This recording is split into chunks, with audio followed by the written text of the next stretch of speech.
Max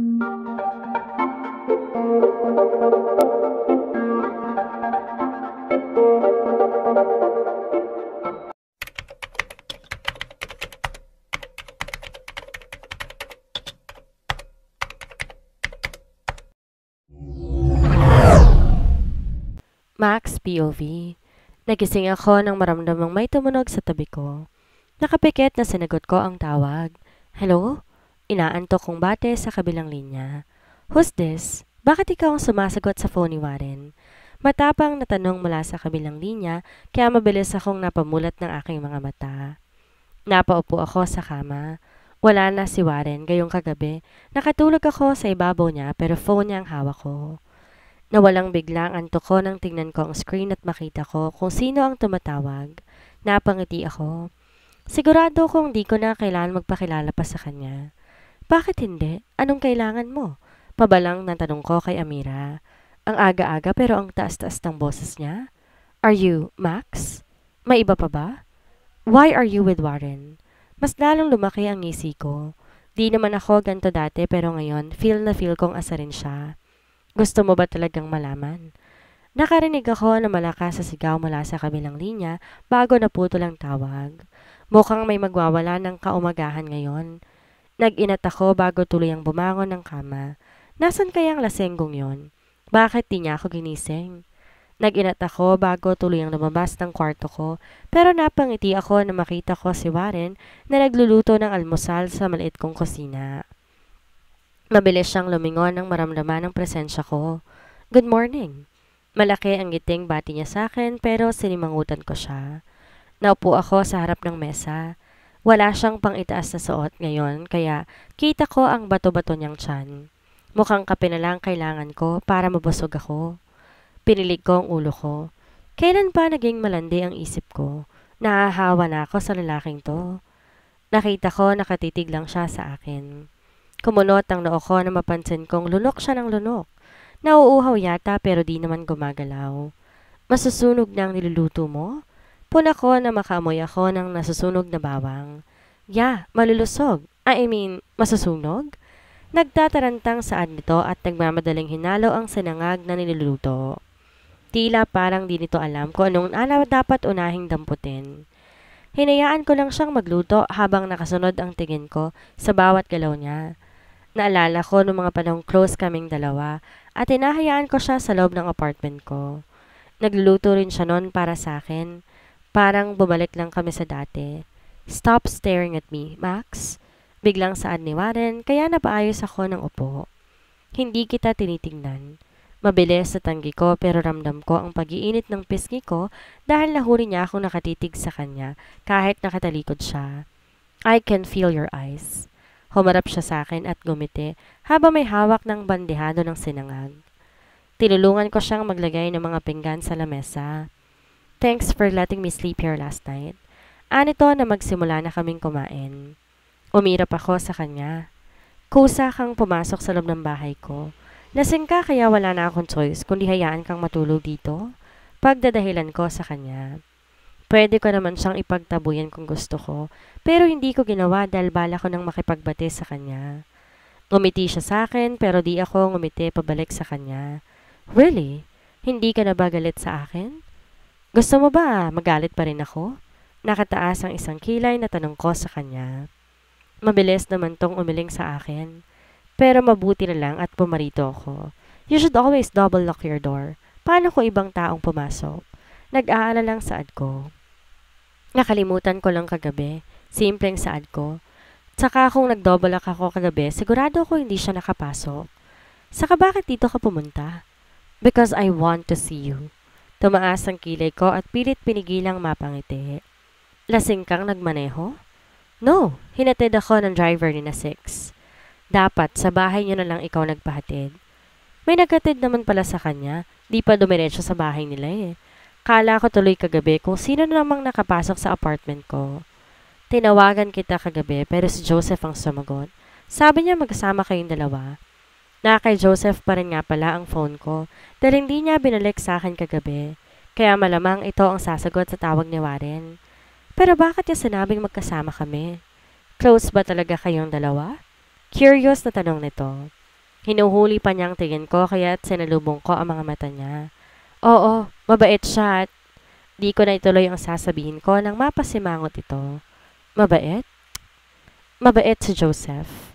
Mabait naman talaga si Joseph eh. May pagkakataon lang na parang overprotective siya kaya pati buhay ko napapakailaman na niya. He likes you. Iritadong saad nito.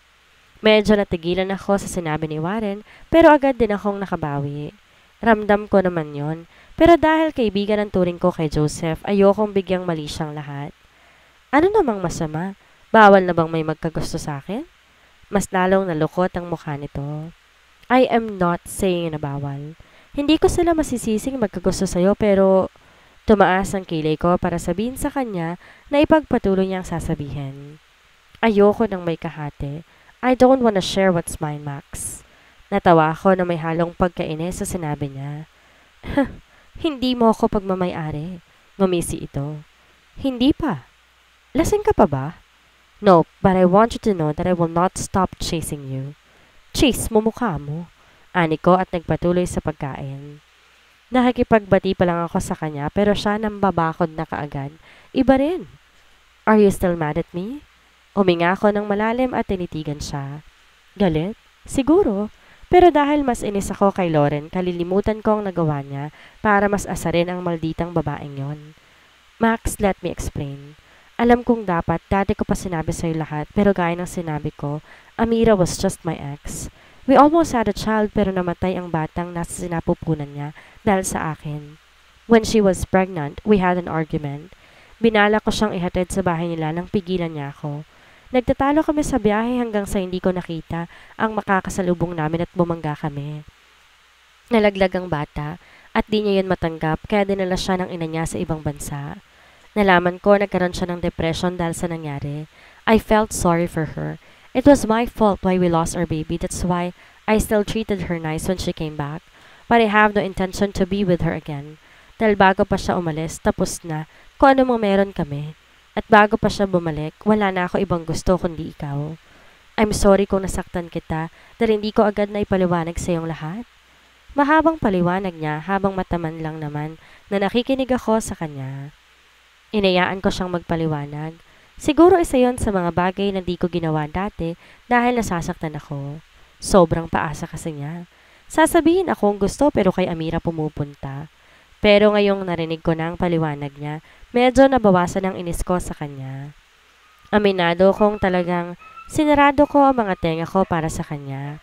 Mas pinili kong ipagtulakan siya dahil iniisip ko, yon ang mas makakabuti para sa akin, sa aming lahat.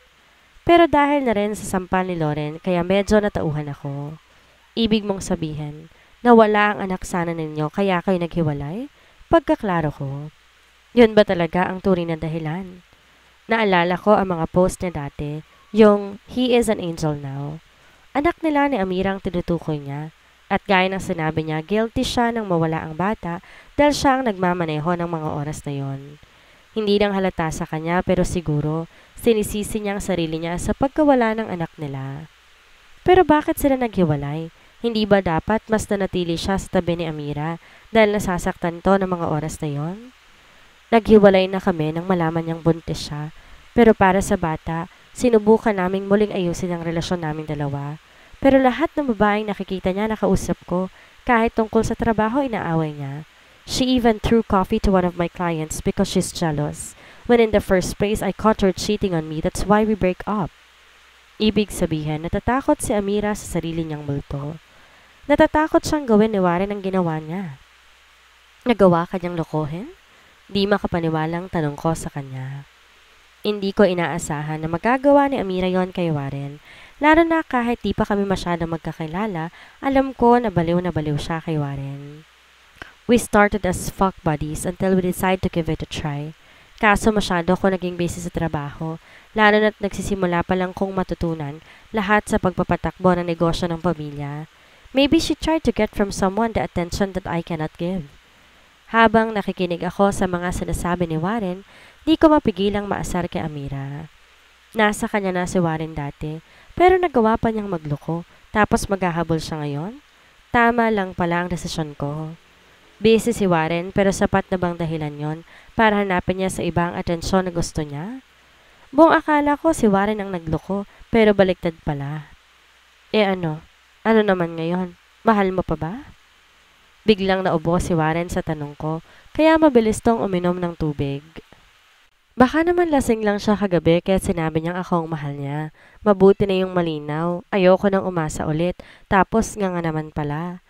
Ginagap niya ang kamay ko at tinawakan niyo na mahigpit. Max, I admit, we had a relationship before, but I'm not in love with her anymore. I'm not even sure if I had loved her, because this is the first time that I want to punch someone who tried to get the girl I like attention. When I saw her sleeping with someone, I felt betrayed, but I never chased her nor cried. This is the first time that I always feel anxious when you are ignoring me. The first time I'm willing to kneel for you to forgive me. Most of all, this is the first time I got nervous over a girl. Maybe what I had for her was just attraction, but to you, I am sure what I feel. I'm in love with you, Max. Napangiti ako sa sinabi niya. Marahang piningot ang ilong niya upang itago ang kilig na nararamdaman ko. Siguro sapat na ang sinabi niya para mapanatag ang loob ko. At least ngayon di na ako mangangapa kung sino ba talaga sa amin ni Amira ang mas mahalaga sa kanya. Ngayon alam ko na kung anong lugar ko sa puso niya. Masyadong matamis ang dila mo, Smith. Narinig ko na ang gusto kong marinig mula sa kanya. Sapat na yon para sa akin.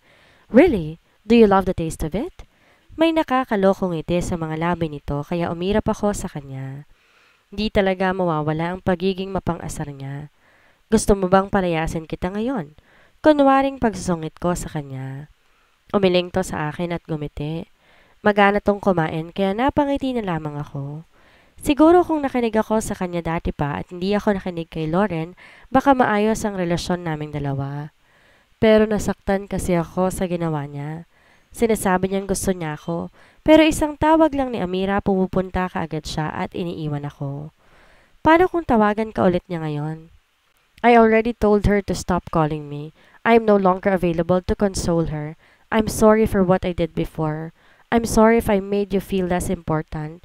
I'm sorry if I went to her and forgot that I must stay by your side. I'm guilty of what happened to our child, so I always thought before that I was responsible for her. I'm the reason why she became like that. I forgot that she was already like that even before she got pregnant. I'm sorry if I am such a jerk. I understand if you're mad at me. Sinserong paghingi nito ng tawad. Mabutit alam mo, gago ka. Gago talaga siya. Umiyak pa ako dahil sa kanya. Puro salita kasi dati tapos iba naman ang ginagawa niya kapag inulit pa niya yon. Malilintik ka na siya sa akin. Hindi ko pa siya lubos na pinapatawad. Makikipagbati lang ako sa kanya dahil asar na nararamdaman ko kay Lauren. Pero medyo gumaan ang dibdib ko dahil sa mga narinig kong paliwanag mula sa kanya. Kahit alam ko nang tungkol sa ibang bagay o may alam na ako tungkol sa kanila ni Amira, iba pa rin ay paliwanag niya sa akin ng maayos. Siguro dahil nakinig na rin ako sa kanya ngayon, di gaya dati na ayokong makinig at paniwalaan lahat ng mga sinasabi niya. Para sa akin, palagi siya nagsisinungaling dati at inuutulang ako, kaya kahit anong sabihin niya ayokong makinig. Pero ngayon, mas nauunawaan ko na kung ano ba talaga ang meron silang dalawa dati. May nakaraan sila ni Amira at hindi ko na mababago yon. Ngunit ang mahalaga naman kung sinong mahal niya ngayon, hindi ko anong nakaraan niya. Naiintindihan ko yung guilt na nararamdaman niya sa pagkawala ng anak nila. Ganon din kasi ang nararamdaman ko noong mawala si Miss G. Baka nga mas malala pa sa kanya dahil anak niya ang nawala. Kaso ginamit ni Amira ang guilt na nararamdaman ni Warren para mapasunod ito. Hayaan mong bumawi ako sa'yo. Last chance, Max. Just one last chance. Pakiusap niya sa akin. Kagabi, buo na ang desisyon ko, pero ngayong magkaharap kami, natakot akong bigla. Naalala ko ang mga ginawa niya sa akin dati, kung paano niya ako biglang iniiwan sa ere dahil lang tumatawag si Amira, kung paano ako biglang nababaliwala dahil may ibang tao na kailangan siya. Kapag babinigyan kita ng isa pang pagkakataon, hindi ko pagsisisihan? Di ko maiwasang itanong sa kanya. Baka naman kapag tumawag ulit sa kanya si Amira, mas mabilis pa siya sa kidlat na iwan ako. Iuumpog ko sa semento ang ulo niya. Nakakatakot pa rin palang bigyan siya ng chance. Baka kasi maulit lang ang dati. Kapag nasaktan ulit ako, wala na akong dapat sisihin kundi ang sarili ko. Wala kasi akong dala. Naumay na ako sa mga sorry mo dati pero inuulit mo rin naman. Kaya hindi ko alam kung sincere ka ba talaga kapag nagsasorry ka o sinasabi mo lang na sorry para mapatawad kita. Pag-amin ko sa kanya. Ilang beses bang naulit na iniwan niya ako dahil kay Amira? 3? Puro siya salita pero sa Amira naman ang ginawa niyang priority sa aming dalawa. And I regretted it. I'm sorry if I took for granted your kindness. Sorry kung inisip ko na mauunawaan mo ko. Sorry kung hindi ko sinabi sa'yo dahil inisip ko na kung hindi mo alam hindi ka magagalit. I was selfish. Hindi ko naisip ang nararamdaman mo. Hindi ko alam kung ilang sorry ang kailangan kong gawin pero handa akong gawin lahat mapatawad mo lang ako. Pag mamakaawa niya sa akin. Huminga ako ng malalim. Mabuti naman alam niya ang mga nagawa niyang kasalanan. Akala ko kailangan ko bang isa-isahin sa kanya. Ngayong aware siya sa pagkakamali niya dapat, alam niya nang gagawin sa susunod. Kapag nasaktan ulit kita, ako na ang kusang lalayo. Umiling ako sa sinabi niya. Hindi ka lalayo. Gusto ko tatalon ka sa building. Napanganga ito sa sinabi ko. Are you serious? So ibig sabihin, may bala ka ulit na magpakagago? Balik tanong ko sa kanya. No, no, that's not what I mean. Okay, I'll do that if ever I hurt you again. Pangako nito. Napangiti ako sa sinabi niya bago muling nagpatuloy sa pagkain ko. Tatandaan ko ang bagay na yon dahil kapag nagkataon, ako talaga ang tutulak sa kanya mula sa building. Ako na ang maghuhugas. Saad ko nang matapos kaming kumain at kinuha ko na ang pinagkainan ko. Tumayo ako habang ito naman ay nakanganga sa akin. No, ako na. Hindi na, ako na, giit ko. Max, just fix yourself. Wear and don't forget to wear a bra. I can see your... Di na nito natapos ang sasabihin at mabilis na binabakong muli sa mesa ang platong hawak ko. Manyakis ka talaga? Namumulang saad ko at tinakpan ng dibdib ko gamit ang braso ko. Ba't ba nakakalimutan ko palagi na wala akong bra? Tapos siya palaging di rin kaagad sinasabi sa akin. Kaya pala kanina pa siya nakatitig eh. Iba na palang tinititigan niya. I thought you're just being used to it. After all, I already sucked your... Inayaan ko siya ng tinidor na ginamit ko. Subukan mong tapusin ang sinasabi mo. Itatarak ko to sa ngalangala mo. Pagbabanta ko sa kanya. Tinaas niya ang 2 kamay. Chill! Umirap ako sa kanya. Masyado ko naging komportable sa harap niya. Nalimutan kong magbra bago lumabas pero natulog nga akong nakadapa sa kanya kagabi. Pero iba pa rin yung nakikita niya ngayong umaga. Nakakahiya pa rin. Chill mo mukha mo. Asar na saad ko sa kanya. Tumayo ito at mabilis na lumapit sa akin. Nanlaki ang mga mata ko nang bigla niya akong i-corner sa mesa. Nakahawak siya sa magkabilang gilid ko. Anong ginagawa mo? You have the perfect body. You don't have to be shy. Warren, binabalaan kita. Babayagan kita. Subukan mo. Ngunit bingi ito. But I should be the only one to see it. No one is allowed to see your body, except me. Max? Bulong niya sa tenga ko. Tinulak ko ang dibdib niya, kaya napalayo ang mukha niya sa akin. Anong karapatan mo? I am your Brad, your tutor, your sugar daddy, your future husband. Umismed ako sa sinabi niya. Desisyon din siya. Advance laging mag-isip. You said I have a sweet tongue. Wanna taste it again? Tanong nito sa akin habang may mapang-akit ng ngiti sa mga labi niya. Gusto mo talagang masaktan? Tapang-tapangang tanong ko sa kanya. Ngumiti siya sa akin at wala na akong nagawa kundi ang mapasinghap nang bigla niyang sakupin ang mga labi ko. Tinulak ko siya palayo pero hinapit niya ako sa bewang at mas naging malalim at mapusok ang mga halik niya. Sa huli, wala akong nagawa kundi ang ipikit ang aking mga mata at tugunin ang mapangahas na halik ni Warren. Ramdam ko ang marahang pagpisil ng isang kamay niya sa pang-upo ko kasabay ng pagsipsip niya sa dila ko. Parang lalasing ako sa halik niya. Mas nangunyapit pa ako sa balikat niya. Habol ang hininga ko nang pakawalan niya ang mga labi ko. I miss the sexy lips of your damn much. Bulong niya sa tenga ko habang dinadampian ng hinlalaki niya ang labi ko. Nakagat ko ibabang labi ko upang pigilan ang sarili kong mapaungol nang biglang pinisil ni Warren ang isang dibdib ko. And this, you're hot. Tinulak ko siya palayo sa akin bago pa man kung saan na nakarating ang kamay niyang mabilis na gumapang sa kung saan-saan. Napaatras siya at akong lalapit ulit sa akin pero itinas kong isang kamay ko para pigilan siya. Ano siya? Sinuswerte? Max, maghugas ka na. Magbibihis ako? Utos ko sa kanya na tila walang nangyari kahit pa parang nanlalambot na ang mga tuhod ko. Pinilit kong umaktong normal sa harapan niya. Yes, ma'am. Nakangiting saad nito at sumaludo pa. Tumalikod ako sa kanya pero napangiti ako. Yung boss sa trabaho niya, inuutusan ko lang maghugas dito sa apartment ko. Ilang beses akong huminga ng malalim nang makapasok sa kwarto ko.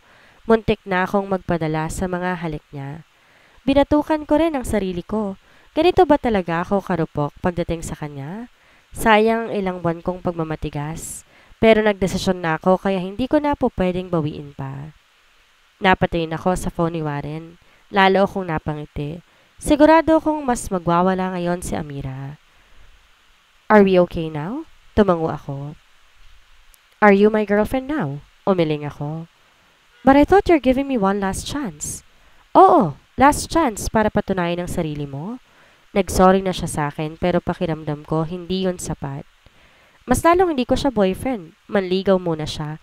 Anong akala niya? Porke gwapo siya, sasagutin ko siya kaagad? Kahit magaling siyang humalik. Kahit ano pa man, kapag sinaktan ulit niya ako, itutulak ko talaga siya sa building.